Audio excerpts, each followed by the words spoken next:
안녕하세요, 심슨입니다. 오늘은 파워벌에서 위험은 무엇을 기준으로 결정이 되는지, 그리고 그렇게 해서 결정된 위험이 가득한 구역에서는 과연 어떤 점을 가장 주의를 해야 하는지에 대해서 이야기를 해보는 시간을 갖도록 하겠습니다. 일단은 파워벌 투자를 하면서 다들 너무나도 투자에 대한 성공만 생각하면서 뜬구름을 잡고 도전 시작을 하는 경향이 많은데요. 그 부분들이 얼마나 위험하고 그렇게 해서는 안 되는 부분일지를 오늘날 이야기를 좀 해드리도록 하겠습니다. 지금까지 위험도에 대해서 진지하게 생각한 적 없으신 분들 많으셨다면 이제라도 빠르게 위험에 대해서 인지하시고 방향을 잘 찾아가세요. 그럼 오늘도 영상 속 정보 모두 정성가득 만들었으니 끝까지 꼭 봐주세요. 시작하기 전에 구독, 좋아요 잊지 마시길 바라면서 들어가 볼게요. 일단 파워벌에서의 위험은 다양한 방향으로 우리들에게 항상 찾아오게 됩니다. 언제, 어디서, 어떻게, 어떤 형식으로 맞이를 하게 될지 아무도 모르는 부분이기 때문에 확실하게 어떻다라고 이야기를 할 수는 없습니다. 그렇지만 적어도 우리가 기준을 삼을 만한 점들을 선정을 해둔다면 위기에 대해서 혹은 위험에 대해서 예방까지는 아니더라도 인지를 하고 있을 수 있으며 실제로 생기고 나서도 조금 더 빠르게 대처를 좀 할 수 있지 않을까 그런 생각을 하는데요.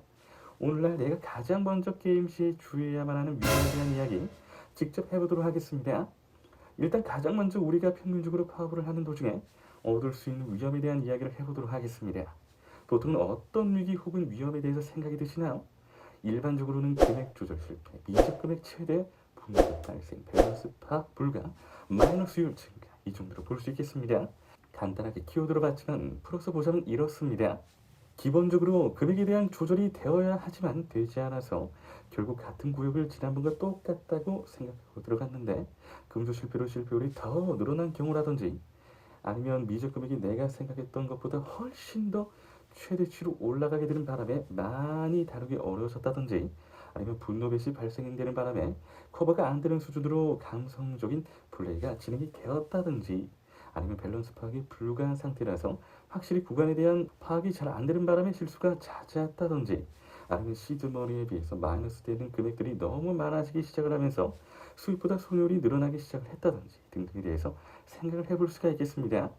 이렇게 파업을 하면서 흔히들 겪을 수 있는 위험한 상황들을 그렇다면 우리들은 미리미리 예측을 해서 알아본다든지 아니면 뭐 어떤 기준으로 결정이 되는지 알아볼 수 있을까요? 그것만 알게 된다면 이럴 시에는 위험률이 어떤 수위로 혹은 어떤 방향으로 생기게 되니까 조심을 하게 될 수 있을 것입니다. 그래서 오늘 여러분들에게 위험에 대해 파악할 수 있는 그런 기준점은 어떠한 게 있는지 이야기를 좀 들어볼까 합니다. 보통 첫 번째인 금액 조절 실패부터 보자면 투자율에 비해서 수익률이 30% 이상도 나오지 않는 경우로 볼 수 있겠습니다. 금조만 잘 설정을 했다면 수익률 떡상하는 곳인데 그러지 못해서 이 정도의 수익률이라면 정말이지 잘못된 선택을 하신 거라 보시면 됩니다. 두 번째 미적 금액 최대의 상황의 경우 내가 이번 주 일주일 동안 최근에 했던 게임들 중에서도 손해율이 최대라면 오늘의 미적 금액 아무래도 나의 실수로 인해서 더욱 커진 거라고 생각을 하시면 되겠습니다. 기준점은 그래서 일주일 동안의 나의 미적률을 기준으로 삼아 판단해 보시면 되겠습니다. 분노배 발생의 경우 한 달 동안의 분노배 발생을 했던 때를 기록을 꾸준히 해두시고 한 달 안에서도 내가 분노배수로 인한 가장 큰 손해율을 얻게 되었다면 오늘이 그 최악의 날이었음을 기억하고 분노배수에 대한 미적이나 대적 설정을 다시 새롭게 하고 갈 필요가 있겠습니다. 네 번째 밸런스 파악 불가의 경우에는 밸런스에 대한 것이 이제는 전혀 먹히지가 않아서 불안하신 경우 확실히 불안감이 크니까 다른 방법으로 파악을 하려고 노력하실 거예요. 그래서 만일 내가 밸런스를 그대로 하던 대로 했는데도 불구하고 실패율이 60%가 넘어가게 되어서 다른 방법을 고안하고 있다면 50%의 실패율을 기준점으로 삼아 지금 위험한 상황인지 아닌지를 판단해 보실 수 있겠습니다. 마지막으로 마이너스율 증가의 경우 내 시드머니에 비해서 지금 현재 실패하고 있는 금액이 50% 이상이 넘어가고 있다면 그건 결국 나의 실패율이 점점 늘어나고 있다는 뜻이 되겠습니다. 결국 내가 그만큼 실패하고 있다는 거죠. 빈도수와 금액은 여기 모두에 해당되는 기준입니다.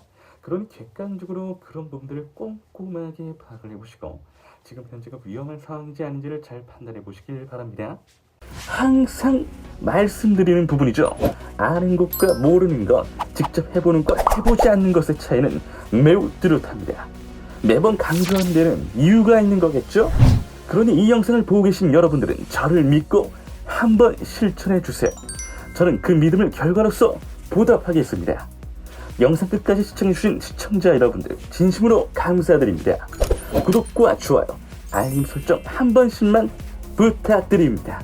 이상 심슨이었습니다.